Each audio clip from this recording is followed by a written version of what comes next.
अभी मैं यहाँ पर टॉपिक स्टार्ट कर रहा हूँ कोप्लेनर फोर्सेस। ठीक है, कोप्लेनर फोर्सेस ये फोर्स सिस्टम का एक पार्ट होता है। फोर्स सिस्टम के अंदर coplanar forces, non coplanar forces, parallel forces और जनरल फोर्स ये होते हैं। ठीक है, तो इन फोर्स सिस्टम में से हम लोग अभी क्या लर्न कर रहे हैं, यहाँ पर फर्स्ट चैप्टर में कोप्लेनर फोर्सेस लर्न कर रहे हैं। कोप्लेनर फोर्सेस वैसे तो ये बहुत ही ईजी टॉपिक है और ये बेसिक टॉपिक रहेगा मैकेनिक्स के, स्टैटिस्टिक्स के अदर टॉपिक्स करने के लिए। जैसे कि इक्विलिब्रियम और फ्रिक्शन में आपको कोप्लेनर फोर्सेस का फोर्स को रिजोल्व करने वाला कंसेप्ट बहुत काम में आएगा। मेरे ये वीडियोस खासकर केटी लगे हुए स्टूडेंट के लिए होने वाले हैं, जिन्हें मैकेनिक्स सब्जेक्ट टफ लगता होगा उनके लिए यहाँ पर मैं कंसेप्ट को और आसानी से और डिटेल में बताऊँगा। तो मैं आप लोगों से रिक्वेस्ट करूँगा कि आप लोग इस वीडियो को ज़्यादा से ज़्यादा अपने फ्रेंड के साथ शेयर करना। ठीक है, अगर चैनल पर नए आए तो चैनल को सब्सक्राइब भी कर लो। वैसे तो इसके ऑलरेडी कोप्लेनर फोर्सेस का टॉपिक बन चुका है यहाँ पर, उसका कंप्लीट प्लेलिस्ट यहाँ पे मिल जाएगा आपको। ठीक है, या फिर उसका पुराना वाला प्लेलिस्ट मैं यहाँ पर डिस्क्रिप्शन बॉक्स में दे दूंगा। चलो यहाँ पर टॉपिक स्टार्ट कर देते हैं। फर्स्ट क्या लिखा हुआ है, मैकेनिक्स। ठीक है, यहाँ पर क्या आएगा, मैकेनिक्स का डेफिनेशन आएगा। मैकेनिक्स का डेफिनेशन क्या होगा, it is the branch of science which deals with study of forces acting on body which is at rest और इन मोशन। ठीक है, तो बेसिकली मैकेनिक्स क्या होता है, कोई अगर बॉडी है जो कि स्टेट में है, या फिर स्टेट यानी कि स्टेशनरी का मैंने शॉर्ट फॉर्म बोला था। अगर कोई बॉडी स्टेशनरी मोशन में या फिर मूविंग मोशन में, तो उसके ऊपर जितने भी फोर्सेस होते हैं उसका स्टडी करने वाला पार्ट किसके अंदर आ जाता है, मैकेनिक्स के अंदर आ जाता है। ठीक है, मैकेनिक्स के दो पार्ट्स होंगे, एक पार्ट होगा स्टैटिक्स, दूसरा पार्ट होगा डायनेमिक्स। ठीक है, स्टैटिक्स के अंदर क्या आता है, study of forces acting on body which is at rest. अगर बॉडी रेस्ट में है तो उसके ऊपर एक्ट होने वाले फोर्सेस का जो भी स्टडी किया जाता है उसे स्टैटिक्स कहा जाएगा। अगर बॉडी मोशन में है और उसके ऊपर एक्ट होने वाले सारे फोर्सेस का जो स्टडी किया जाएगा उसे कहा जाएगा डायनेमिक्स। ठीक है, तो यहाँ पर फिर से स्टैटिक्स लिखा है, जो कि इसका मतलब मैंने बता दिया था स्टैटिक्स क्या होता है। आगे क्या लिखा हमने, डायनामिक्स। डायनामिक्स के अंदर दो पार्ट आएंगे, एक होगा कैनेटिक्स और दूसरा होगा कैनेमैटिक्स। ठीक है, तो इसको कैसे पहचानेंगे हम लोग, कैनेमैटिक्स का प्रॉब्लम है या फिर कैनेटिक्स का प्रॉब्लम, ये एग्जाम में कैसे पहचानेंगे। सबसे पहला वो उनका डेफिनेशन समझ लो। कैनेमैटिक्स का मतलब क्या होगा, study of forces acting on body which is in motion. इतना पार्ट तो कैनेटिक्स के लिए भी होगा, लेकिन इसमें अलग क्या होगा, जिसे हम लोग कैनेमैटिक्स कह रहे हैं। Study of forces acting on body which is in motion without considering mass is called as kinematics. देखो कैनेमैटिक्स के स्पेलिंग में यहाँ पर एम दिख रहा है, तो उसके डेफिनेशन में आप लोग क्या कहोगे, विदाउट कंसिडरिंग मास। ठीक है, कैनेटिक्स के वर्ड्स में स्पेलिंग में कहीं पर एम नहीं दिख रहा है, तो इसका मतलब आगे आप लोगों को क्या एक्सटेंड करना होगा, विथ कंसिडरिंग मास। ठीक है, डायनामिक्स होने के कारण कौन सा पार्ट सेम रहेगा, study of forces acting on body which is in motion without considering mass kinematics, with considering mass kinetics. ठीक है, तो यहाँ तक समझा होगा आपको, मैकेनिक्स का डेफिनेशन समझा होगा, स्टैटिक्स क्या होता है, डायनामिक्स क्या होता है, कैनेमेटिक्स क्या होता है, कैनेटिक्स क्या होता है, ये सारे वर्ड्स क्लियर हुए होंगे। ठीक है, आगे हमने लिखा है fundamental principles on which study of mechanics is based. ठीक है, सारा का सारा मैकेनिक्स कुछ फंडामेंटल प्रिंसिपल के ऊपर डिपेंड होता है। वो क्या है वो यहाँ पर मैंने मेंशन कर दिया है। पहले तो न्यूटन्स 3 लॉ ऑफ मोशन, जो कि हम लोगों ने स्कूल में सीखे हुए हैं, तो इनको मैं डिटेल में फिर से नहीं बताता हूँ, ये आपको पता है, बस ये नेमिंग मेंशन कर दिया, यहाँ पर हेडिंग मेंशन कर दिया, न्यूटन्स 3 लॉ ऑफ मोशन क्या होते हैं वो हमें पता होने चाहिए। ठीक है, एग्जाम में ये थ्योरी क्वेश्चन कुछ नहीं आते, तो इसे मैं बाईपास कर लेता हूँ। न्यूटन्स लॉ ऑफ मोशन हम लोग जानते हैं क्या होता है। उसके आगे क्या लिखा हुआ है, न्यूटन्स लॉ ऑफ ग्रेविटेशन। ठीक है, ये हम लोगों ने क्लास 12th में पढ़ा हुआ रहेगा, तो इसे भी मैं डिस्कस नहीं कर रहा हूँ। उसके आगे लिखा हुआ है principle of transmissibility of forces. ठीक है, तो इसको छोटा सा पॉइंट है, इसको मैं बता देता हूँ। ट्रांसमिसिबिलिटी का मतलब क्या होता है, एक जगह से दूसरी जगह लेके जाना। तो देखो यहाँ पर दूसरे पेज पे मैंने एक रेक्टेंगल बना हुआ है, एक रफ रेक्टेंगल बना हुआ है। इसका एक्सिस ऑफ सिमेट्री ये होगा, हॉरिजॉन्टल एक्सिस ऑफ सिमेट्री ये होता है, वर्टिकल एक्सिस ऑफ सिमेट्री ये हो जाएगा। लेकिन इसके हॉरिजॉन्टल एक्सिस ऑफ सिमेट्री का अगर मैं कोई फोर्स अप्लाई कर देता हूँ राइट टू लेफ्ट की तरफ, ठीक है, उसकी वैल्यू मैं लेता हूँ 10 न्यूटन। ठीक है, तो अगर इस 10 न्यूटन के फोर्स को मैं कहीं पर भी अप्लाई कर देता हूँ other than this line of action, इसे कहा जाएगा। इसे क्या कहा जाएगा, इस फोर्स के लिए वो क्या है, line of action. Line of action मतलब ये जो फोर्स है इसी के ऊपर एक्ट करेगा ना थ्रू आउट, तो ये लाइन ऑफ एक्शन हो जाएगा इस फोर्स का, 10 न्यूटन फोर्स का।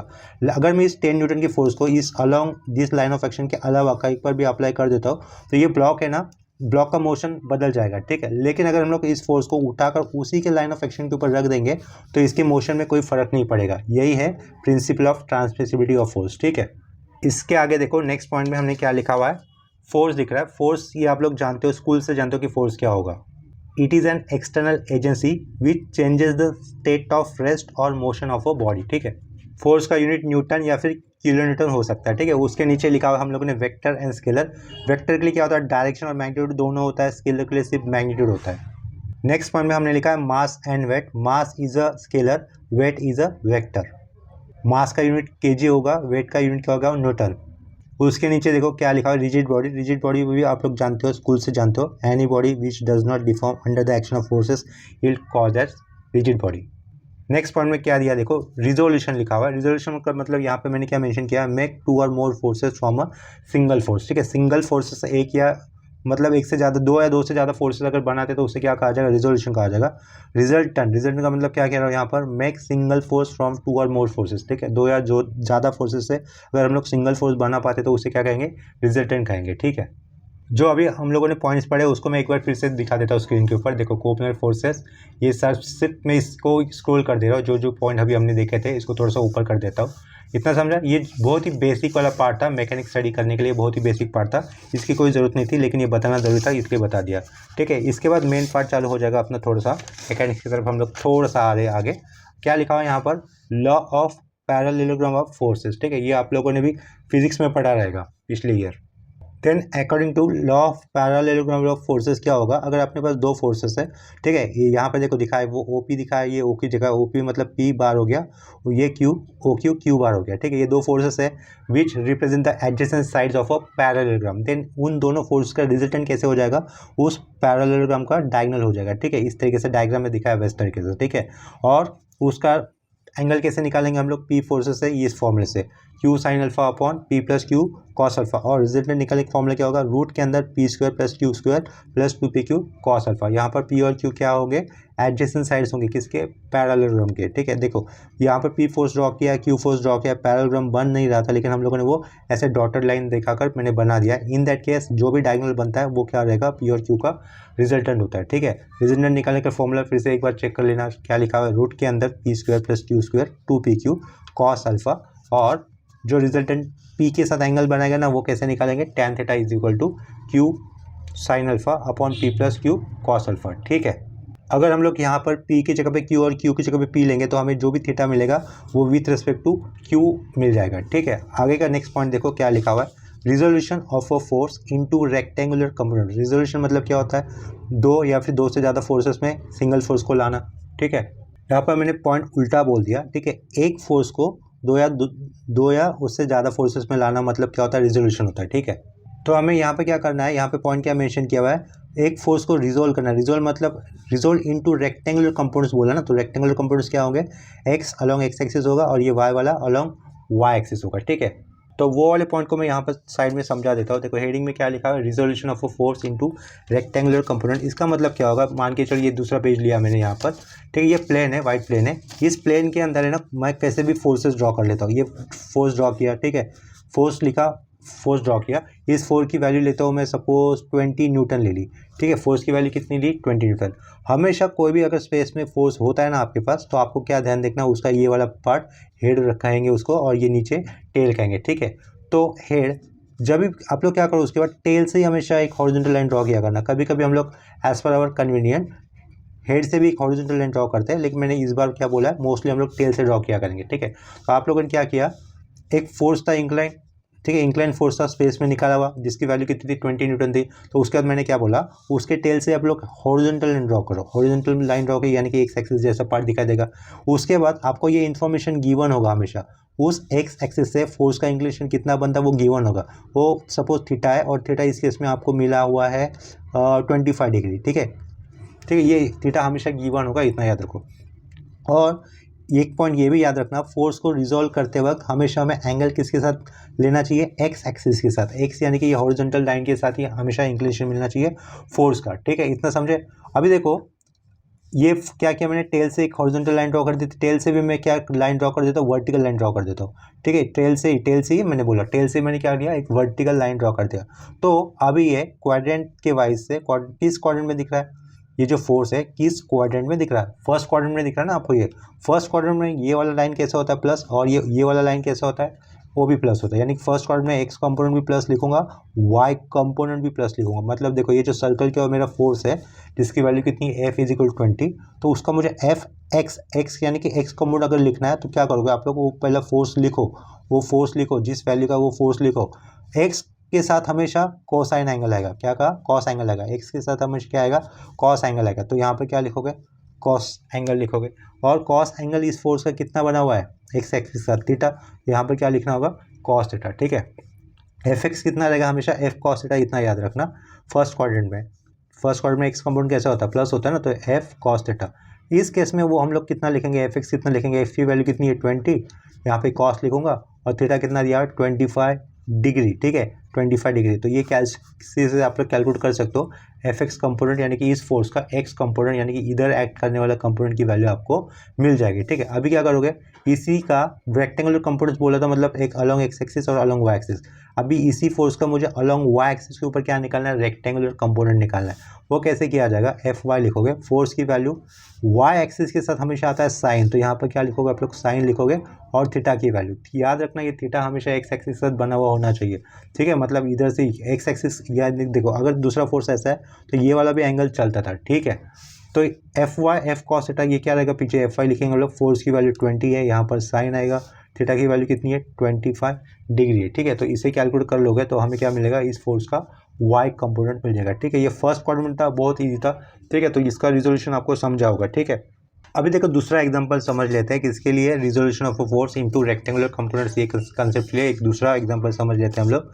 यहाँ पर मैंने क्या किया, अभी इस बार फोर्स को ऐसे निकाला, ठीक है, नीचे की तरफ डायरेक्शन दिया, और एक वर्टिकल लाइन ऐसी दी हुई है सपोज, ठीक है। अंदर का एंगल आपको दिया हुआ है 30 डिग्री दिया हुआ है, और यहाँ पर वैल्यू फोर्स की वैल्यू दी है 15 न्यूटन, ठीक है। इस तरीके का फोर्स है और आपको करना है इसको रिजोल्व। तो मैंने क्या कहा, किसी भी फोर्स को रिजोल्व करते वक्त आप लोग मोस्टली क्या करोगे, उसके टेल से एक हॉरिजॉन्टल लाइन ड्रॉ करोगे, ठीक है। टेल से हॉरिजॉन्टल लाइन ड्रॉ की, यहाँ से ही टेल से एक वर्टिकल लाइन भी ड्रॉ कर देता हूँ उसी पॉइंट से, ठीक है, जहाँ पर वो जो टेल चिपका है ना एक्स एक्सिस पे या फिर हॉरिजॉन्टल लाइन पे, उससे से एक वर्टिकल लाइन एक्सटेंड कर दी, ठीक है। उसके बाद फिर मैंने क्या बोला है, ये फोर्स किस क्वाड्रेंट में दिख रहा है आपको वो चेक करना होगा। फोर्स किस क्वाड्रेंट में आपको आता हुआ दिख रहा है, फिर अभी थर्ड क्वाड्रेंट में, ठीक है।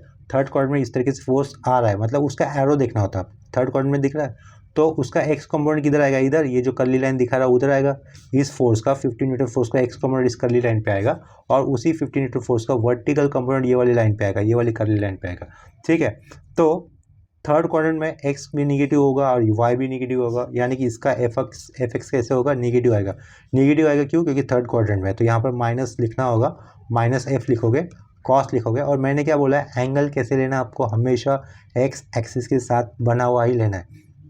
तो ये 30 डिग्री एंगल इस फोर्स का किसके साथ बना हुआ दिख रहा है आपको, वर्टिकल एक्सिस के साथ, वर्टिकल यानी कि वाई एक्सिस के साथ, लेकिन वो नहीं लेना है, कौन सा लेना है, हमेशा एक्स एक्सिस के साथ बना हुआ। तो क्वाड्रेंट कितना होगा टोटल, थर्ड क्वाड्रेंट कितना होगा, ये 90 डिग्री का, 90 में से 3 कम हो जाएगा, बचेगा कितना 60। तो एक्स एक्सिस के साथ 15 न्यूटन फोर्स ने कितने डिग्री का एंगल बना हुआ दिख रहा है हमें 60। तो यहाँ पे क्या लिखूंगा, माइनस एफ कॉस, ये थीटा लिखा, थर्ड क्वाड्रेंट में होने के कारण ये माइनस एफ लिखा जा रहा है, कॉस आएगा, थीटा एंगल एक्स एक्सिस के साथ ही बना हुआ दिखाना है, तो यहाँ पे क्या लिखूंगा, कॉस 60। कॉस 60 कितना होता है, हाफ होता है। 15 कितना था, ये 15 इंटू 1/2 कितना होगा, -7.5 वैल्यू, ठीक है। यूनिट क्या लिखा था, न्यूटन, तो यहाँ पे क्या लिखूंगा, न्यूटन। ये क्या हो गया, एफ एक्स कंपोनेंट हो गया। इसका वाई कंपोनेंट क्या लिखोगे, वाई कंपोनेंट क्या लिखोगे, वाई कंपोनेंट भी निगेटिव आएगा थर्ड क्वाड्रेंट, इसके कारण माइनस एफ, वाई के साथ हमेशा साइन याद रखना, और यहाँ पे थीटा होगा, ठीक है। तो ये माइनस एफ साइन, और थीटा कितना लिया था आप लोगों ने 30 डिग्री, ठीक है। तो इस तरीके से ये -15 कॉस साइन 30 जब मैं करता हूँ तो मुझे इस फोर्स का वर्टिकल कंपोनेंट मिल जाएगा, दैट इज उसे हम लोग डिनोट कर देंगे एफ वाई से, ठीक है। ये इतना समझ में आया होगा। तो फोर्स को रिजोल्व करने वाला कंसेप्ट को मैं प्रॉब्लम जब हम लोग करेंगे उस केस में भी डिटेल में बता दूंगा, अभी ये बेसिक के लिए मैंने 2 बता दिया, ठीक है। तो ये पॉइंट आपको समझ में आ गया, resolution of a force into rectangular component क्या होता है, रेक्टेंगुलर मतलब क्या, अलोंग एक्स एक्सिस और अलोंग वाई एक्सिस वाला पार्ट, ठीक है। उसके नीचे क्या मेंशन किया हम लोगों ने, मोमेंट ऑफ अ फोर्स, ये एक इंपॉर्टेंट पॉइंट है, इसे भी ठीक से समझ लो, ठीक है। मोमेंट ऑफ अ फोर्स क्या होगा, turning effect of a force about the point is called a moment, ठीक है। मोमेंट का मतलब क्या लिया गया है यहाँ पर, only turning effect of a force about a point. Page को थोड़ा सा ऊपर कर लेता हूँ, देखो ये कॉर्नर आपको दिख रहा है, ये वाला कॉर्नर, इस कॉर्नर को मान लो आप लोग सेंटर मानो, ठीक है। ये जो डॉट दिखा दिया मैंने यहाँ पर, और ये जो ब्रीफिल लिया है ना मैंने हाथ में, इसको मानो आप लोग फोर्स, इसको क्या मान रहे हो, फोर्स मान रहे हो, ठीक है। इस फोर्स की वैल्यू सपोज है 10 न्यूटन, फोर्स की वैल्यू कितनी है 10 न्यूटन।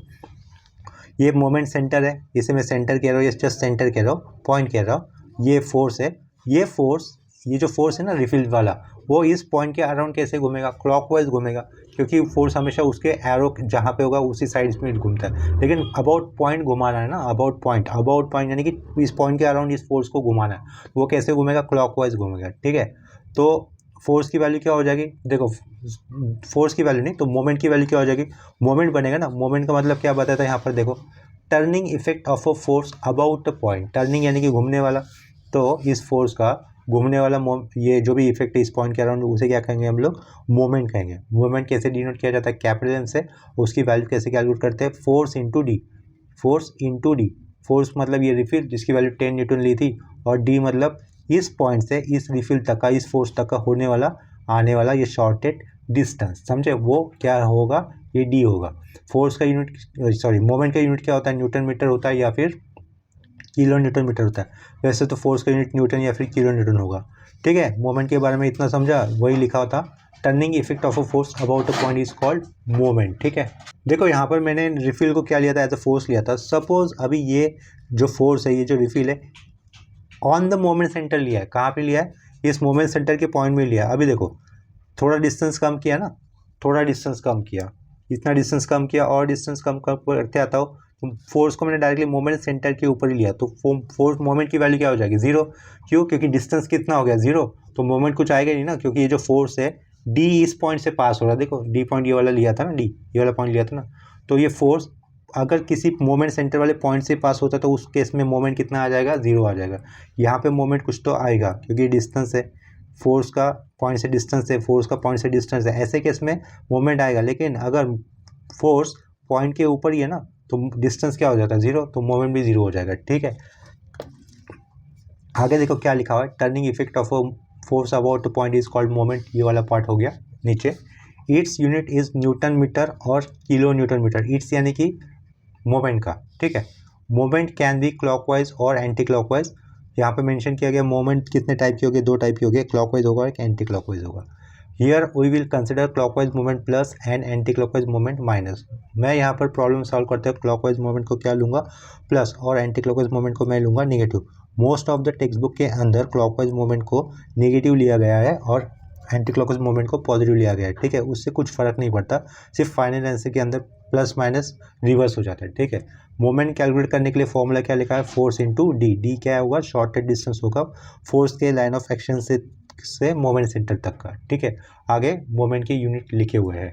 इस पेज पे जो पॉइंट्स हम लोगों ने डिस्कस किए थे उसे मैं फिर से एक बार बता देता हूँ। देखो पहले क्या लिखा हुआ है यहाँ पर, law of parallelogram of forces, ठीक है। ये समझा आपको, ये तो हम लोगों ने ऑलरेडी फिजिक्स में सीखा हुआ भी है, ठीक है। तो उसको थोड़ा सा ऊपर कर लेता हूँ।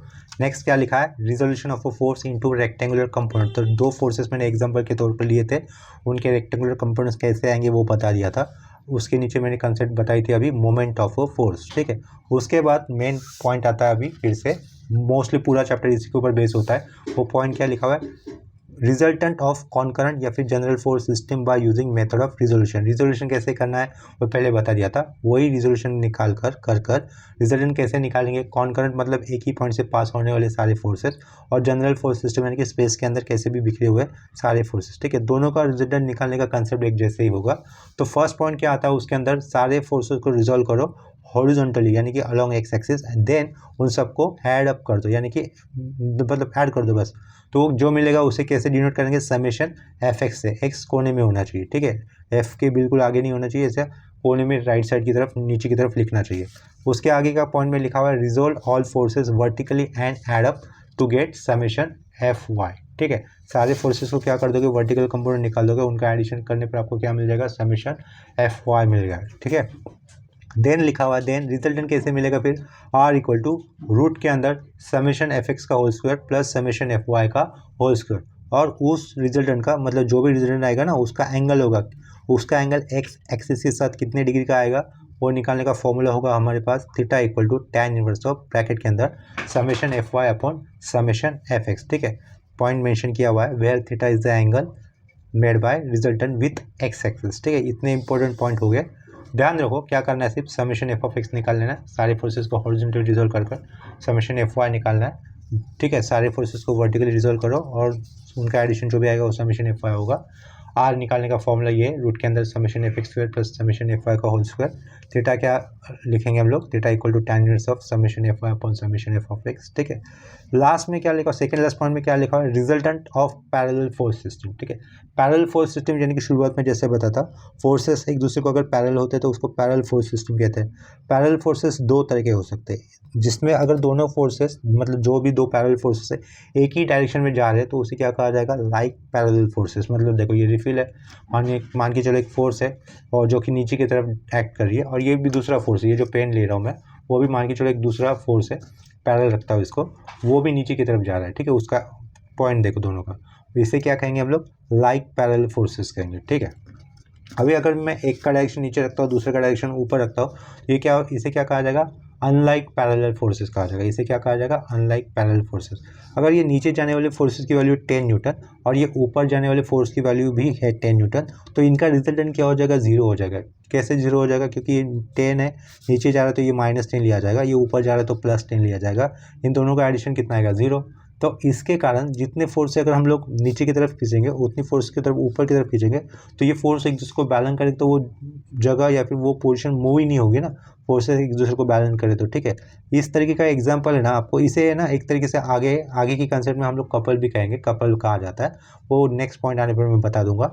ठीक है, तो इसी तरीके का ये मतलब ये जो फोर्सेस है ना, इक्वल एंड अपोजिट फोर्सेस, वो हम लोग ड्राइविंग मतलब कार ड्राइविंग करते वक्त मतलब ये एक्सपीरियंस कर सकते हैं। ठीक है, तो अभी देखो लास्ट में क्या लिखा हो, उसके आगे ये resultant of parallel force system के बारे में बता दिया, फोर्सेस कैसे होंगे, लाइक पैरेलल होंगे और अनलाइक पैरेलल होंगे। लास्ट में लिखा हुआ है वैरिग्नन्स थ्योरम। जब हम लोग किसी भी फोर्स सिस्टम के अंदर रिजल्टेंट फाइंड आउट कर लेते हैं उसके बाद हमें क्वेश्चन के अंदर ही रिजल्टेंट का पोजीशन भी पूछा जाता है। ठीक है, इन दैट केस हमें वैरिग्नन्स थ्योरम यूज़ करना होता है। वैरिग्नन्स थ्योरम का स्टेटमेंट होता है, स्टेटमेंट मैंने यहाँ पर लिखा नहीं है लेकिन उसी स्टेटमेंट को मैंने मैथमेटिकली एक्सप्रेस किया हुआ है। यहाँ पर स्टेटमेंट इस तरीके से आएगा, समेशन, ठीक है, यानी कि addition of moment of all forces about point A लिया हुआ है, अबाउट एनी पॉइंट आप लोग लिख सकते हो, equal to the moment of resultant at the same point, यानी कि जो पॉइंट लिया था वो। दोनों केस में मैंने पॉइंट कौन सा मेंशन किया हुआ है, यहाँ पर पर्टिकुलरली ए पॉइंट मेंशन किया हुआ है। तो इसे मैं कैसे रीड करूँगा, summation of moment of all forces about point A is equal to moment of resultant at point A. ठीक है, और मोमेंट का मतलब हम लोग क्या जानते हैं, फोर्स इंटू डिस्टेंस जानते हैं। तो इसके बाद डायरेक्टली अभी हम लोग न्यूमेरिकल्स के ऊपर आ जाएंगे। जितने आप लोग ज़्यादा से ज़्यादा प्रॉब्लम करते हो तो उतना आपका कंसेप्ट ज़्यादा क्लियर हो जाएगा। ठीक है, तो मिनिमम प्रॉब्लम तो करना ही नहीं, ये तो मैं पहले सजेस्ट करूँगा आपको। आप लोग ज़्यादा से ज़्यादा प्रॉब्लम करोगे एटलीस्ट मैकेनिक्स इस सब्जेक्ट के लिए।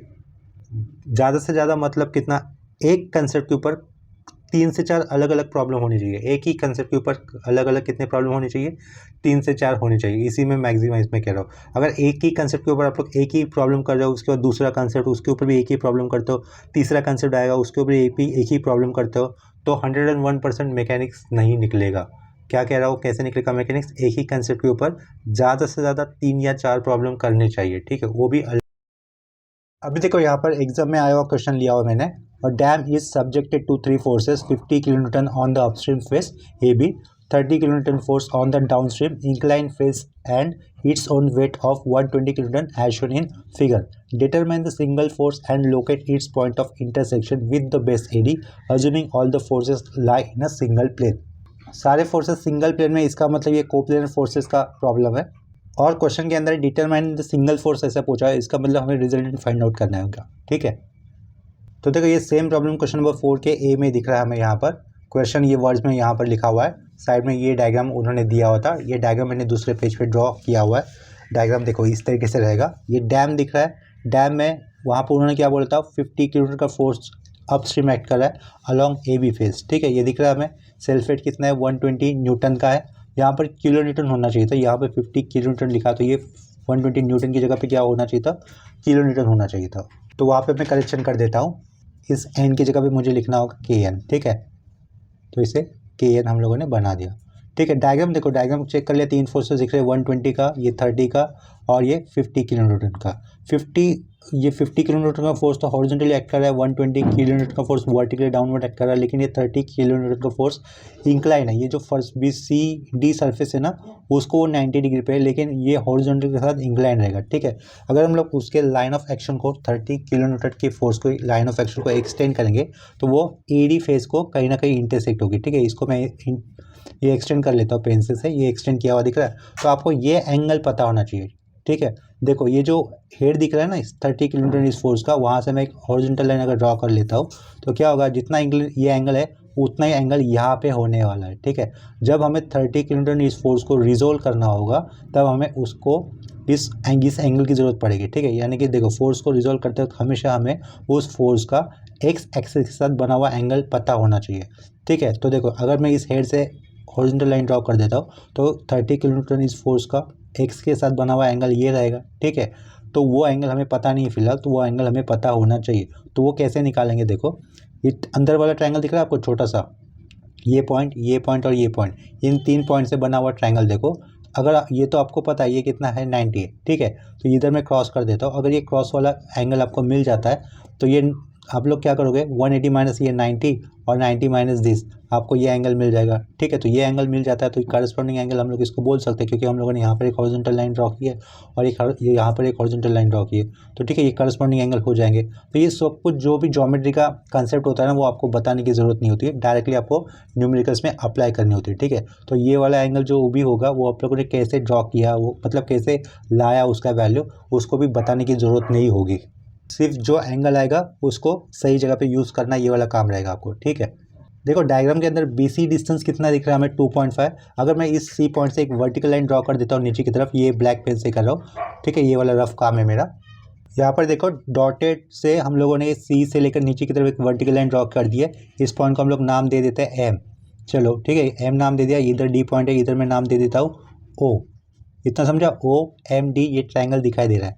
तो अभी C से लेकर M तक का डिस्टेंस कितना होगा, 6 हो जाएगा, क्योंकि ये 4 है, 4 + 2 6 होता है। तो ये C से लेकर M डिस्टेंस कितना हो जाएगा, 6 हो जाएगा, ठीक है। अगर BC 2.5 है, AD हमें 5 दिया हुआ है, ठीक है। तो ये M से लेकर D डिस्टेंस कितना होगा, 2.5 होगा, ठीक है।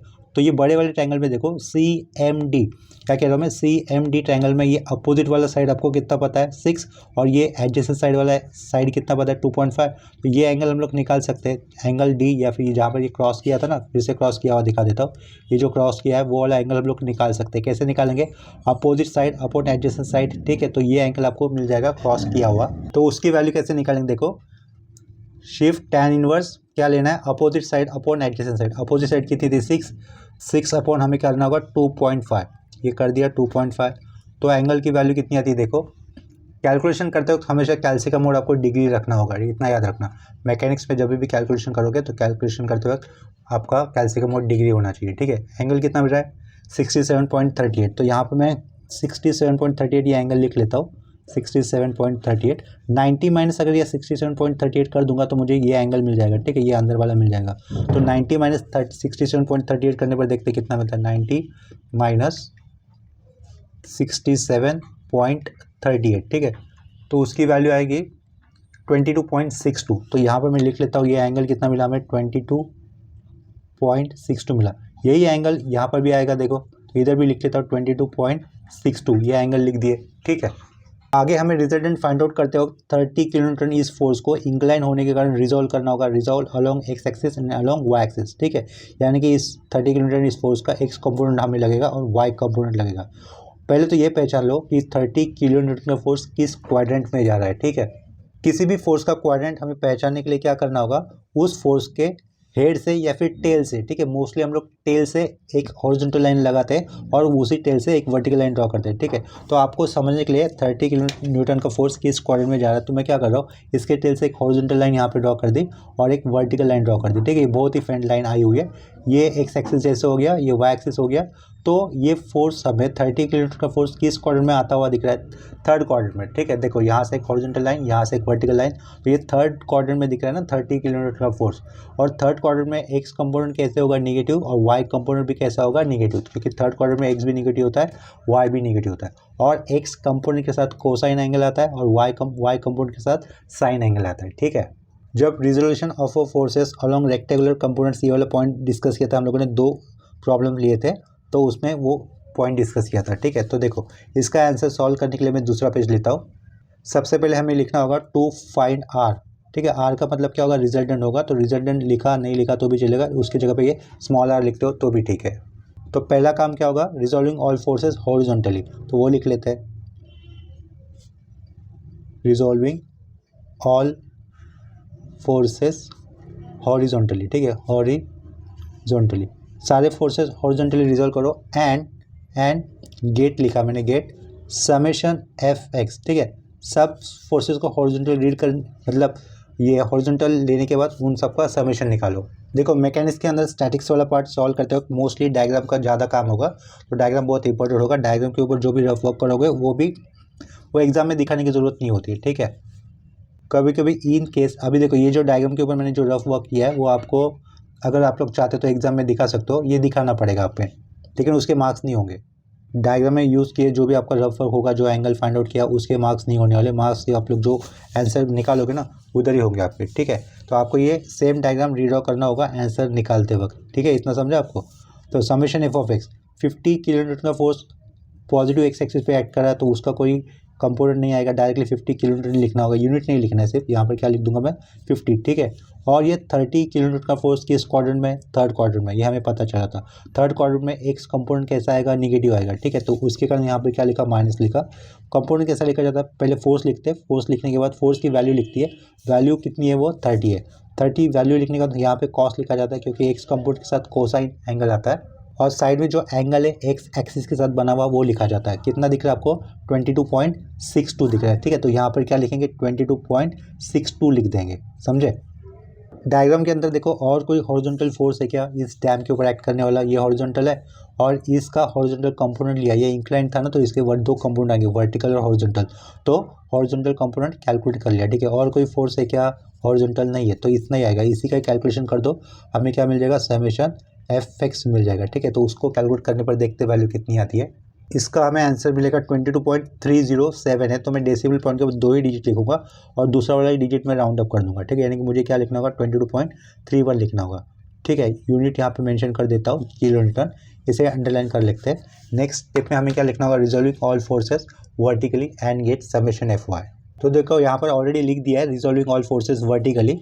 तो वर्टिकल फोर्सेस कौन से क्वेश्चन दिख रहे हैं, ये 120 kilometre acting directly vertically downward.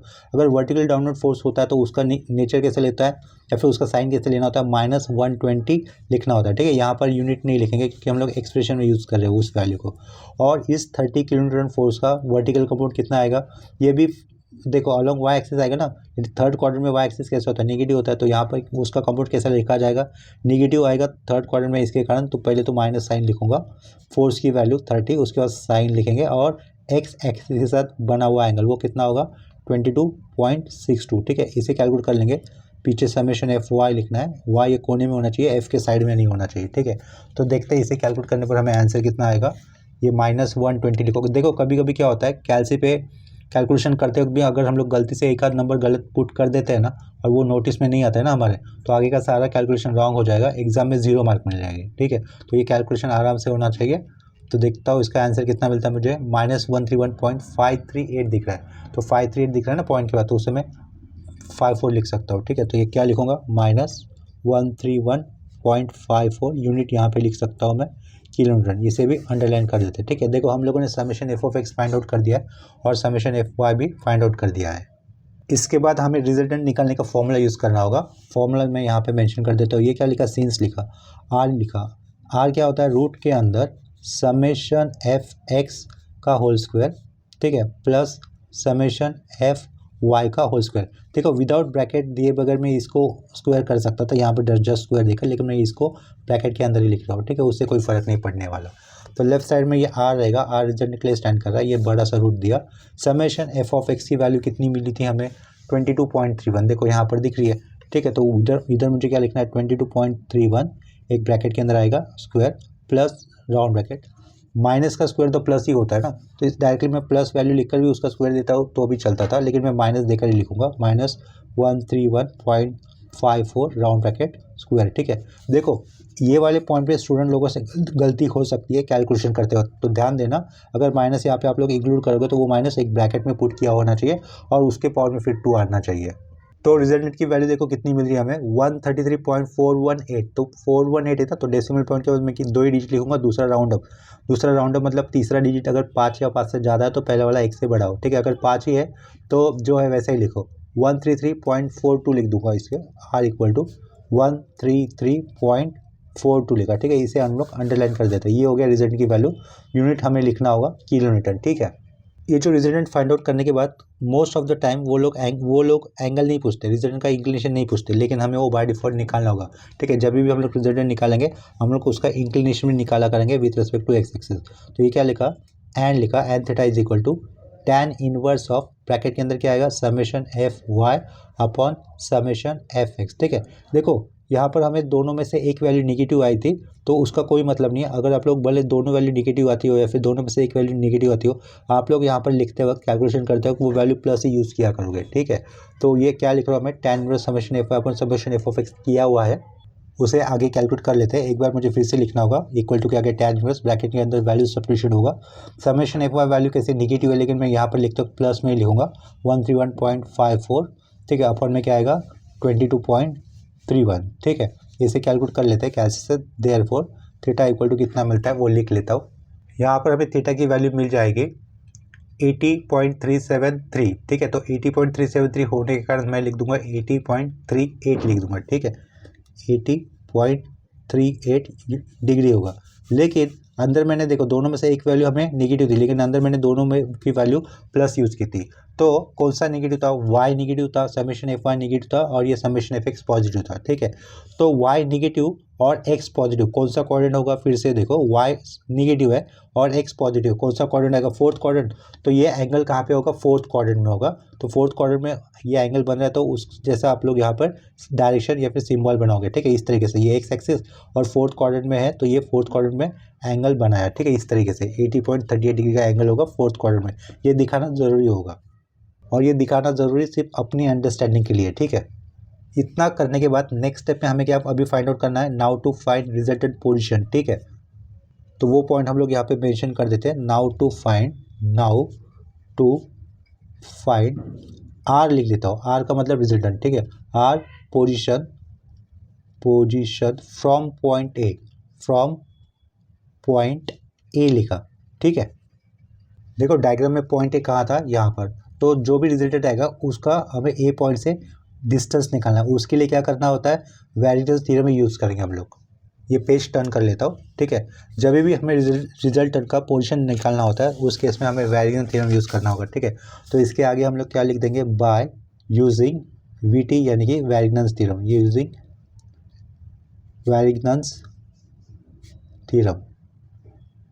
Variables theorem क्या होता है, summation of moment of all forces about point A ले रहा हूँ यहाँ पर, equal to moment of resultant about point A, ठीक है।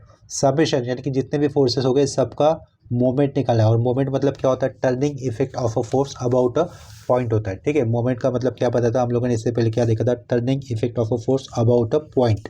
तो ध्यान दो 50 किलोमीटर का ये जो फोर्स है वो अबाउट पॉइंट ए कैसे घूमेगा, क्लॉकवाइज घूमेगा। देखो ये ऐसा जाएगा ना, लेकिन अबाउट पॉइंट ए घूमना चाहिए, तो ऐसा ये सीधा नहीं जाएगा, सीधा जाएगा नहीं, क्यों, क्योंकि अबाउट घुमाना है ना भैया पॉइंट ए की तरफ, तो ये रोटेट होगा ही होगा। टर्निंग इफेक्ट जो है तो ये रोटेट होगा, तो कैसे होगा, क्लॉकवाइज होगा। और मोमेंट की वैल्यू क्या होती है, फोर्स इंटू डिस्टेंस होता है। डिस्टेंस भी कौन सा, लाइन ऑफ एक्शन से आने वाला शॉर्टेड डिस्टेंस, जो कितना दिख रहा है यहाँ पर 2 मीटर दिख रहा है। तो मोमेंट वैल्यू क्या होगी, 50 किलोमीटर फोर्स के लिए 50 इंटू दिस 2 हो गया, और ये क्लॉकवाइज है, इसके कारण हम लोग उसका नेचर कैसे लेंगे, प्लस लेंगे, ठीक है। तो देखो लेफ्ट में मुझे क्या लिखना है, 50 इंटू 2, ये मैंने लिख दिया। इसके बाद अभी ये 120 किलो न्यूटन का फोर्स देखो, उसका लाइन ऑफ एक्शन ऐसा सीधा नीचे आएगा, ठीक है। 120 किलो न्यूटन के फोर्स का लाइन ऑफ एक्शन सीधा नीचे आएगा, जो कि ये पॉइंट इधर है, ए के अराउंड ही घूमना है, ए के अराउंड ही घुमाना है। तो ये ए के अराउंड घुमाना, तो ये वर्टिकल डाउनवर्ड नीचे नहीं जाएगा, वो ए के अराउंड घुमाना है, तो मतलब ये ऐसा रोटेट होगा, ठीक है। मतलब ये भी कैसे आएगा, क्लॉकवाइज आ रहा है, ठीक है। और उसका ए से शॉर्टेड डिस्टेंस कितना दिख रहा है, 2 मीटर, ठीक है। तो यहाँ पे क्या लिखूंगा, प्लस 120, अगेन क्या लिखा हमने, 2 लिखा।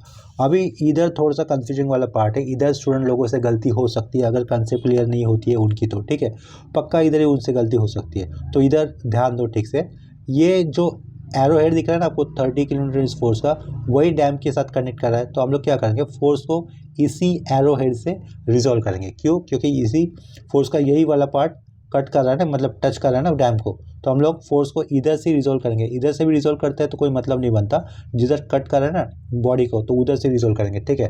तो देखो हम लोग इतना जानते हैं कि 30 किलोमीटर का फोर्स थर्ड क्वाड्रेंट में, उसका एक कंपोनेंट ऐसा जाएगा, एक कंपोनेंट ऐसा जाएगा, ठीक है। जो एक कंपोनेंट नीचे की तरफ जा रहा है उसको मैं यहाँ पे ड्रॉ कर लेता हूँ, ये ब्लैक पेन से ऐसा नीचे की तरफ मैं ड्रॉ कर दिया, ठीक है, थोड़ा सा ड्रॉ किया। और ये लेफ्ट साइड की तरफ अलॉन्ग एक्स एक्सिस, ठीक है, ये मैंने ड्रॉ किया। ये लेफ्ट साइड की तरफ जाने वाला एक्स कंपोनेंट मैंने ड्रॉ किया, और ये नीचे की तरफ जाने वाला वाई कंपोनेंट मैंने ड्रॉ किया। किसका? 30 किलोमीटर इस फोर्स का। इस फोर्स की वैल्यू क्या होगी? नेचर, मतलब ये नेचर की बात नहीं करो, प्लस माइनस नेचर की बात नहीं करो, सिर्फ मैग्नीट्यूड की बात करो। मैग्नीट्यूड कितनी होगी? तो फोर्स वैल्यू 30, साइड में ये एक्स एक्सिस का पार्ट है तो यहाँ पे कॉस होगा, साइड में क्या लिखूंगा? 22.62 लिखा, ठीक है। और ये वाला जो फोर्स दिख रहा है ना आपको, वर्टिकली एक्ट करने वाला, नीचे की तरफ जाने वाला, उसकी वैल्यू कितनी होगी? फोर्स वैल्यू होगी, वो कितनी होगी? साइड में लिख देता हूँ 30 फोर्स, ये इसके बाद साइन, उसके बाद क्या होगा? 22.62 होगा, ठीक है। बहुत ही छोटे राइटिंग में मैंने लिखा है, चाहते तो मैं उस पार्ट को थोड़ा सा और जूम कर देता हूँ आपको समझने के लिए, ठीक है। जूम कर दिया मैंने। देखो ये लेफ्ट साइड वाला पार्ट है, यहाँ पर फोर्स की वैल्यू क्या होगी? 30 cos 22.62 होगी। ये जो नीचे फोर्स जा रहा है 30 sin 22.62 होगी। ये लेफ्ट साइड जाने वाला, ये नीचे की तरफ जाने वाला, ये क्या है? कंपोनेंट से, कंपोनेंट यानी कि रिजोल्व पार्ट से, किसके? इस 30 किलोमीटर इस फोर्स के, ठीक है, समझे। यही से क्यों किया? क्योंकि यही एरो हेड सी डी इस लाइन पे कट कर रहा है, मतलब टच कर रहा है, ठीक है। तो यहाँ से हम लोग रिजोल्व किया। अभी इसको देखो, ये जो पार्ट है ना, इसको मैं और थोड़ा सा नीचे कर देता हूँ। क्या कहा? ऐसे ही नीचे जा रहा है ना, इसको और नीचे कर देता हूँ। कहाँ कट कर रहा है? वो एडी को कहीं ना कहीं कट कर रहा है ना, ये वर्टिकल कंपोनेंट है, एडी को इधर कट कर रहा है। मान के चलो यहाँ पे उसको मैं नाम एन देता हूँ। उसको नाम क्या लिखा मैंने? ये वर्टिकल कंपोनेंट एडी को जहाँ पे कट कर रहा था उसको नाम दे दिया मैंने ए एन, ठीक है, इतना समझे। तो आपको ये पॉइंट क्या था? इस पॉइंट का नाम हमने क्या दिया था? क्या? ओ दिया था। इस पॉइंट का नाम हमने ओ दिया था। तो ओ से लेकर एन तक का डिस्टेंस हमें पता है क्या? नहीं। क्या वो हम लोग निकाल सकते हैं? तो निकाल सकते हैं। यहाँ पे देखो, इस पॉइंट पे हम लोगों ने ये ओ नाम दिया था, in triangle O N D, in triangle O N D. ये जो भी काम हो रहा है अपना, वो रफ वर्क है, वो आपको पेपर में दिखाने की ज़रूरत नहीं होती। डायरेक्टली जो वैल्यू काम की होती है ना, वही यूज़ करनी होती है सिंप्लीफिकेशन में। तो ये सब कुछ रफ वर्क आपको दिखाने की ज़रूरत है ही नहीं पेपर में प्रॉपरली, ठीक है, समझे। तो देखो, in triangle O N D, ध्यान देना, हमें क्या डिस्टेंस पता होना चाहिए? ओ एन डिस्टेंस पता होना चाहिए, ठीक है। अभी हम लोग जानते हैं कि ये O से लेकर D तक का डिस्टेंस कितना दिख रहा है हमें? 1.5। O से लेकर D तक का डिस्टेंस कितना दिख रहा है? 1.5। और ये अंदर वाला एंगल कितना था? अंदर वाला 67.38 था, राइट। देखो यहाँ पर लिखा हुआ है, दिख रहा है आपको, ये 67, ये 3 और साइड में 8 लिखा है, ठीक है। ये D एंगल D लिखा हुआ हम लोगों ने 67.38, और ये वाला एंगल कितना दिखाया था? 22.62 लिखा था, ठीक है। देखो यहाँ पे दिख रहा है 22.62, ये वाला एंगल कितना है? 67.38, ठीक है। In triangle O N D में साइड में लिख लेता हूँ, ये आपको समझ के लिए, in triangle O N D, ठीक है। ये ओ पॉइंट लिखा यहाँ पर, ये डी यहाँ पर, ये 1.5 दिया हुआ है, नीचे का डी, ठीक है।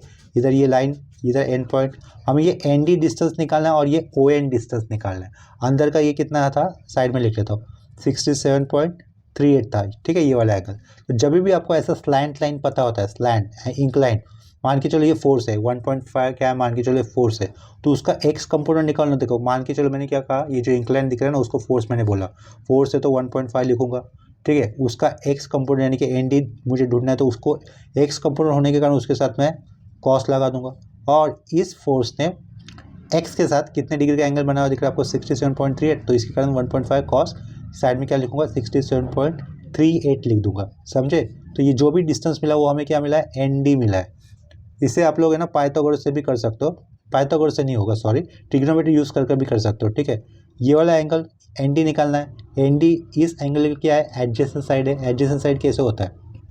देखो, एडजेसेंट साइड अगर मैं यूज़ कर रहा हूँ, ये 1.5 हाइपोटेनियस है, तो देखो कॉस एंगल 67.38 लिखा मैंने।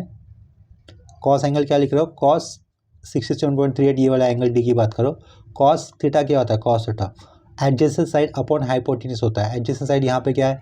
एन डी है, और हाइपोटेनियस कितना है? 90 के अपोजिट वाला साइड 1.5। अगर ये 1.5 उधर जाएगा तो 1.5 इधर लेके गया, कॉस 67.38 इक्वल टू क्या मिलता है? एन डी, ठीक है। वही तो था ना, मैंने यहाँ पर एन डी के लिए क्या बताया था? 1.5 कॉस 67.38 ही बताया था, ठीक है। इसको थोड़ा सा जूम आउट कर लेना चाहिए था, नीचे वाला पार्ट आया नहीं होगा, इसको थोड़ा सा जूम आउट कर लेता हूँ, फिर से एक बार बता देता हूँ। देखो, इसे मैं कैंसिल ही कर देता हूँ। वो जो रफ वर्क है ट्रायंगल, छोटे से ट्रायंगल OAD के बारे में पॉइंट चल रहा है, उसको मैं दूसरे पेज पे बता देता हूँ आपको। देखो, अगर मैं इस तरीके से एक ट्रायंगल बना लेता हूँ OND, ये है मेरा हाइपोटेनियस, यहाँ पे कुछ तो एंगल हो थीटा है, ठीक है। सपोज ये ट्रायंगल कैसे भी हो सकता है ना, किसी भी ओरिएंटेशन में हो सकता है, मतलब ये ऐसा भी आ सकता है, इस बार ऐसे आया, ठीक है, इस बार हाइपोटेनस ऐसे आया, इस बार ऐसा दिया हुआ है, तो ये इधर मान के चलो 3 है, इधर एंगल थीटा है, ठीक है। किसी भी राइट एंगल ट्रायंगल के अंदर अगर आपको हाइपोटेनस पता है, किसी भी राइट एंगल के ट्रायंगल के अंदर अगर आपको हाइपोटेनस पता है और उस हाइपोटेनस ने एक्स एक्सिस के साथ बना हुआ एंगल पता है, तो आप लोग ये एक्स डिस्टेंस और ये वाई डिस्टेंस कैसे निकाल सकते हो, एक्स यानी कि ये हॉरिजॉन्टल वाला और ये वर्टिकल वाला डिस्टेंस कैसे निकाल सकते हो। देखो हॉरिजॉन्टल डिस्टेंस निकालना तो उसके लिए एक्स डिनोट कर रहा हूँ, जो हाइपोटेनस है उसकी value that is 3। X distance निकालना है, एक्स के साथ क्या था, हमेशा कॉस आता, तो ये कॉस लिखा, और जो एंगल है वो, बस इतना करना है। चाहे अगर वाई डिस्टेंस करना है तो क्या करोगे, वाई लिखा वहाँ पर, वाई डिस्टेंस निकालना होगा तो वो हाइपोटेनस लिखोगे, वाई के साथ साइन एंगल आएगा, और हाइपोटेनस ने एक्स एक्सिस से बना हुआ angle that is 3 sin theta, ठीक है। इस तरीके से आपको एक्स और वाई कंपोनेंट मिल जाएंगे। वही काम अगर लेफ्ट साइड में होगा, हाइपोटेनस कितना दिख रहा है 1.5, एक्स कंपोनेंट निकालना है या फिर एक्स की वैल्यू निकालनी है ND, ये एक्स लिखा, 1.5 लिखा, ये हाइपोटेनस से एंगल कितने का बनाया हुआ है, थीटा का, लेकिन एक्स की वैल्यू ढूंढ रहे हैं, ND की वैल्यू ढूंढ रहे हैं, तो यहाँ पर उसके साथ कॉस लिखोगे और वो थीटा आएगा, ठीक है। अभी ये वाई की वैल्यू ढूंढनी है आपको, ON वैल्यू, ठीक है, तो ON के लिए वाई होगा, तो ये वाई लिखा, पहले तो हाइपोटेनस की वैल्यू 1.5, वाई वैल्यू निकाल रहे हो तो वाई के साथ क्या आता है, साइन, और उस हाइपोटेनस ने एक्स एक्सिस के साथ बना हुआ एंगल वो कितना होगा, थीटा होगा, ठीक है। तो वही पॉइंट मैं इधर बता रहा था, ये वाले पॉइंट पे, ठीक है, ये वाले पॉइंट में मैं बता रहा था, उसमें कैसा होगा, हाइपोटेनस कितना दिख रहा है आपको, ये 1.5, और इस हाइपोटेनस ने एक्स एक्सिस के साथ कितने डिग्री का एंगल बना हुआ है, 67.38, तो ये एंटी डिस्टेंस कितना होगा, एंटी डिस्टेंस होगा अपना 1.5 वैल्यू कॉस, क्योंकि ये हॉरिजॉन्टल पार्ट है कॉस, और ये 67.38 वैल्यू, ठीक है। इसे और थोड़ा सा जूम आउट कर देता हूँ, चलो ठीक है, इतना हो गया। तो ये वाला पॉइंट आपको अच्छी तरीके से समझा होगा। डायरेक्टली फिर मैं यहाँ पे क्या कर रहा हूँ, देखो ये वाला पार्ट तो मैंने रफ कैंसिल कर दिया था, इन ट्रायंगल OND अभी लिखने की जरूरत है नहीं, डायरेक्टली आप लोग यहाँ पे ND और ये ON डिस्टेंस कितना मिल रहा है आपको वो मेंशन कर दो, ठीक है। तो देखो ये ND डिस्टेंस आपको कितना मिलेगा, ND डिस्टेंस ये 1.5 दिख रहा है, और इस हाइपोटेनस का एक्स एक्सिस का बना हुआ एंगल ये अंदर का 67.38, देखो ये 67 नंबर आपको दिख रहा होगा ठीक से, ठीक है। तो वो वैल्यू क्या होगी, इधर ND की 1.5 कॉस लिखा, 67.38 लिख दिया, ठीक है। एंड ON कितना होगा, देखो ON हो जाएगा 1.5, यहाँ पर साइन आएगा क्योंकि ON is the part of vertical ON, और आगे साइन एंगल लिखोगे 67.38, ठीक है। तो यहाँ से आप लोग ND और ये ON डिस्टेंस निकाल सकते हो, ये इक्वल टू किया, यहाँ पर भी मैं इक्वल टू कर दूंगा, यहाँ पर ND की वैल्यू आएगी 1.5 कॉस 67.38 मल्टीपल करने पर आंसर मिलता है 0.576, तो मैं इसे क्या लिखूंगा 0.58 लिख दूंगा, ठीक है।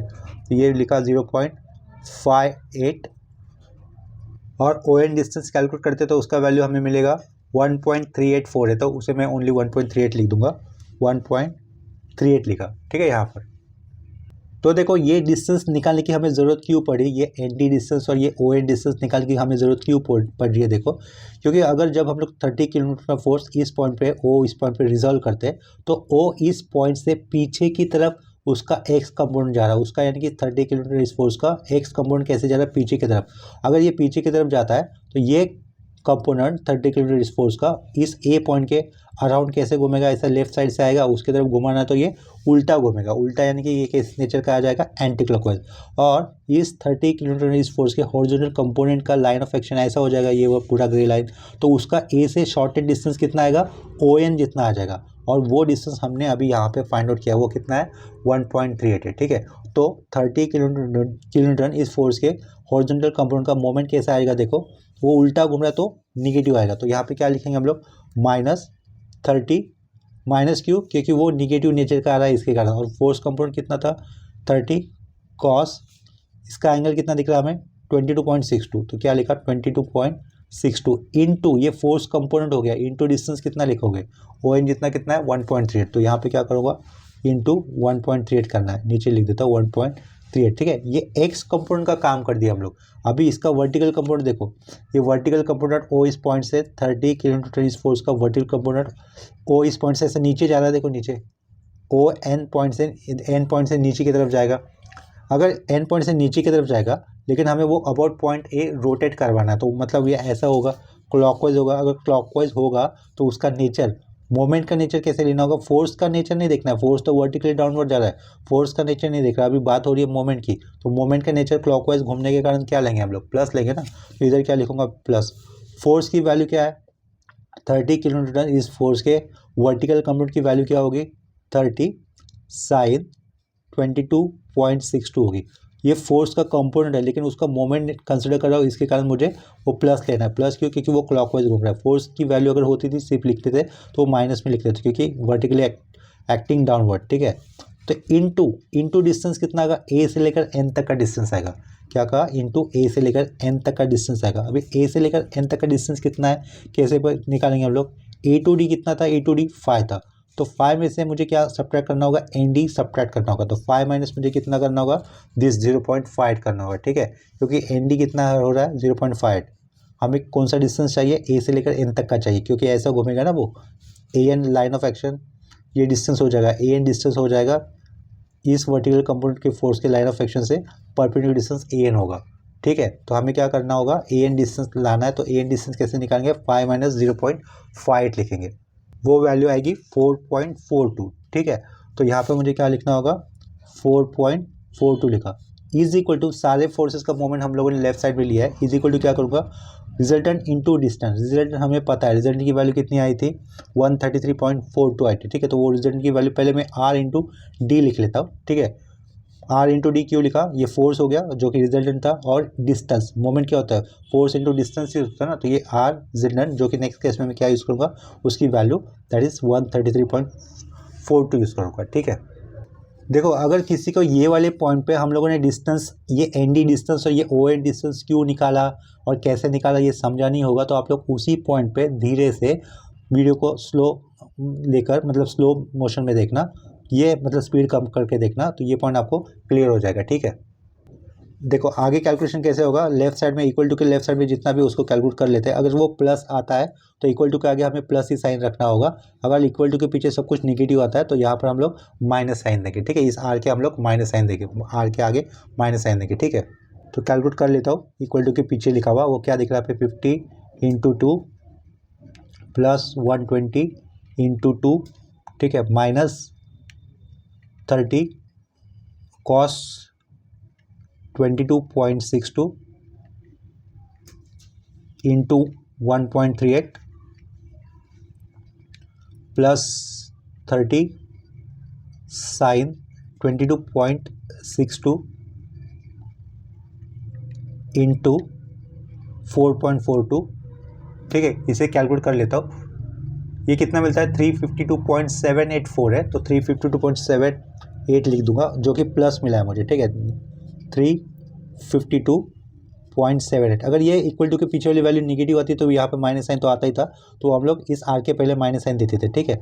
इक्वल टू आर की वैल्यू कितनी लिखूंगा इस बार, 133.42 लिखना है, इंटू डी लिखेंगे, ठीक है। तो यहाँ पर डी की वैल्यू हमें कितनी मिल जाएगी, 352.78 को हम लोग किससे डिवाइड करेंगे, 133.42 से डिवाइड करने पर therefore D is equal to, directly मैं लिख दूंगा यहाँ से 352.78 डिवाइडेड बाय 133.42, ठीक है।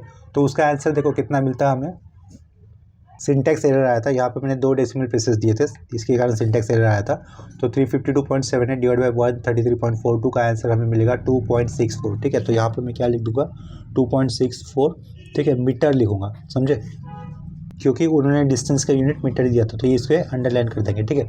फिर से इतना करने के बाद हमें फिर से क्या करना होगा, वो जो डैम था उसका रफ डायग्राम ड्रॉ करना होगा, जिसमें तीनों फोर्सेस का हम लोगों ने सिंगल फोर्स निकाला है, इसकी वैल्यू कितनी थी, 133.42 थी। तो डैम इस तरीके से मैं बना रहा हूँ, ठीक है।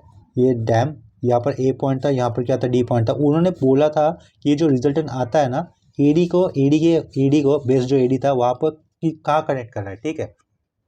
मतलब रिजल्टेंट एडी इस बेस को ए से कौन से पॉइंट पे इंटरसेक्ट करेगा, ये हमें ढूंढना था, ठीक है। ये देखो, ये हम लोगों ने क्या बना दिया, डैम का रफ डायग्राम बना दिया। रिजल्टेंट हमें क्या मिला था, ये वैल्यू है 33.42 और रिजल्टेंट का एंगल क्या मिला था, फोर्थ क्वाड्रेंट में आया था। ठीक है, थोड़ा सा मैं रफ वर्क करके बताता हूँ दूसरे पेज पे। अगर मान के चलो अपने पास ये डैम इस तरीके से है, ठीक है, तो रिजल्टेंट कैसा था, फोर्थ क्वाड्रेंट में था। फोर्थ क्वाड्रेंट में रिजल्टेंट ऐसे भी हो सकता है ए के ऊपर, और फोर्थ क्वाड्रेंट में रिजल्टेंट ऐसा भी हो सकता है ए पॉइंट के नीचे। जो डिस्टेंस हमें मिला है वो ऐसा डिस्टेंस मिला है परपेंडिकुलर, और जो डिस्टेंस मिला है वो ऐसा डिस्टेंस मिला है परपेंडिकुलर। मतलब ठीक है, ये आर है आपका रिजल्टेंट और ये भी आर है आपका रिजल्टेंट। ठीक है, और यहाँ पे ए पॉइंट था, दोनों में से देखो। और इस रिजल्टेंट का हॉरिजॉन्टल के साथ और इस रिजल्टेंट का हॉरिजॉन्टल के साथ एंगल कितना मिला था, 80.86। ठीक है, इधर भी 80.86 हॉरिजॉन्टल के साथ ये वाला एंगल। लेकिन दोनों में से एक रिजल्टेंट सही होगा, वो कौन सा सही होगा वो हमें पहचानना है। देखो, अगर मैं नीचे वाला रिजल्टेंट कंसिडर करता हूँ, पॉइंट ए से ये वाला रिजल्टेंट कंसिडर करता हूँ, ये भी फोर्थ क्वाड्रेंट में जा रहा है जिसका इंक्लिनेशन कितना 80 पॉइंट समथिंग है। अगर नीचे वाले रिजल्टेंट को कंसिडर करता है, उसका मोमेंट अबाउट पॉइंट ए कैसे घूमने वाला होगा, उल्टा घूमने वाला होगा। देखो, ये रिजल्टेंट अबाउट पॉइंट ए कैसे घूमेगा, उल्टा। उल्टा घूमेगा मतलब उसकी मोमेंट वैल्यू क्या होगी, निगेटिव में आएगी। लेकिन हमें सारी फोर्सेस की मोमेंट वैल्यू कैसे आई थी, पॉजिटिव आई थी। ठीक है, इसके कारण ये नीचे जो रिजल्टेंट लूँगा वो मेरा गलत हो जाएगा। ठीक है, अभी ऊपर वाला ध्यान दो। अगर मैं ऊपर वाला रिजल्टेंट कंसिडर करता हूँ तो उसका ए से डिस्टेंस कितना मिला मुझे, 2.644 मिला था। और इसका मोमेंट, ये जो आर कंसिडर किया, उसका मोमेंट अबाउट पॉइंट ए कैसे घूमने वाला आ जाएगा, क्लॉकवाइज घूमने वाला आ जाएगा। और क्लॉकवाइज हम लोगों ने क्या लिया है, प्लस लिया है। इसका मतलब ये जो रिजल्ट होगा जो मैंने ऊपर की तरफ दिखाया है वही अपना सही है। ठीक है, दोनों रिजल्ट के केस में पहले फोर्थ क्वाड्रेंट में एक्ट कर रहे हैं। दोनों का इंक्लिनेशन एक्स के साथ 80 पॉइंट समथिंग का था, लेकिन दोनों में से नीचे वाला रॉन्ग क्यों जा रहा है, क्योंकि नीचे वाला एंटी क्लॉकवाइज मूवमेंट जनरेट करेगा। ठीक है, और ऊपर वाला क्लॉकवाइज मूवमेंट जनरेट कर रहा है। सो सारे फोर्सेस का मोमेंट कैसे आया था, प्लस, यानी कि जो रिजल्ट है वो कैसा देगा, क्लॉकवाइज ही नेचर देगा मोमेंट का भी। ठीक है, इसके कारण ऊपर वाला ही मोमेंट सही है। देयरफॉर हम लोग क्या करेंगे, जो रिजल्टेंट होगा उसको ऊपर की तरफ से ही दिखा देंगे ऐसा। ठीक है, और रिजल्टेंट का ग्राउंड के साथ यानी कि एक्स एक्सिस के साथ एंगल कितने डिग्री का आया, 80 पॉइंट समथिंग। ठीक है, वो 80.38 आया था, तो उसका एंगल यहाँ पर लिख देंगे हम लोग। एक्स के साथ इधर मतलब क्या, ये अपोजिट एंगल भी सेम ही होगा ना, तो अंदर वाला एंगल कितना होगा, बाहर लिख लेता हूँ 80.38। ठीक है, इसको हम लोग नेमिंग कर देते हैं। रिजल्टेंट बेस एडी को ऐसे कट कर रहा है तो उसको नेमिंग कर देता हूँ। यहाँ पे मैं टी नाम लिख लेता हूँ। ठीक है, ये वाले पॉइंट को मैं नाम लिख लेता हूँ, चलो टी हो गया। इसको क्या लिखूँ, इसको पी लिख लेता हूँ। ठीक है, एक्चुअली उस पी पॉइंट की कोई ज़रूरत नहीं थी। देखो, ये ए रिजल्टेंट हो गया, रिजल्टेंट को मैं आर से यहाँ से डिनोट कर रहा हूँ।